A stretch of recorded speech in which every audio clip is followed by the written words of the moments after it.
સનાતની શ્રી રામ સેના ભાવનગર જિલ્લા ટીમનું માનવતાભર્યું કાર્ય ઇજાગ્રસ્ત ગાયને સારવાર આપી ગૌશાળામાં પહોંચાડાઈ।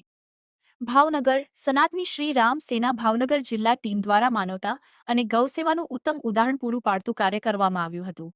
આજે એક ગાય માતાનો પગ ભાગેલો અને ગંભીર રીતે ઇજાગ્રસ્ત હોવાની જાણ થતાં ટીમના કાર્યકરો તાત્કાલિક સ્થળ પર પહોંચી ગયા હતા। ગાયને પ્રાથમિક સારવાર આપવામાં આવી હતી અને જરૂરી તબીબી સારવાર માટે ડોક્ટરની મદદ લેવામાં આવી હતી। ત્યારબાદ ગાયને વધુ સંભાળ અને સારવાર મળી રહે તે હેતુથી તળાજા સ્થિત સુંદરવન ગૌશાળામાં સુરક્ષિત રીતે પહોંચાડવામાં આવી હતી। આ સેવાકીય કાર્યમાં સનાતની શ્રી રામ સેના ભાવનગર જિલ્લા અધ્યક્ષ ભાવેશભાઈ જાદવ, જયદીપભાઈ જાદવ, કેતનભાઈ બાંભણિયા, ડોક્ટર હિતેશભાઈ તેમજ સમગ્ર સનાતની શ્રી રામ સેના ભાવનગર જિલ્લા ટીમે મહત્વપૂર્ણ ભૂમિકા ભજવી હતી। સંસ્થાના આગેવાનો દ્વારા જણાવાયું હતું કે ગૌસેવા અને જીવદયા એ ભારતીય સંસ્કૃતિના મહત્વપૂર્ણ મૂલ્યો છે અને ભવિષ્યમાં પણ આવા માનવતાભર્યા કાર્યો સતત કરવામાં આવશે। સ્થાનિક લોકો દ્વારા પણ ટીમના આ સેવાકીય અને સંવેદનશીલ કાર્યને બિરદાવવામાં આવ્યું હતું।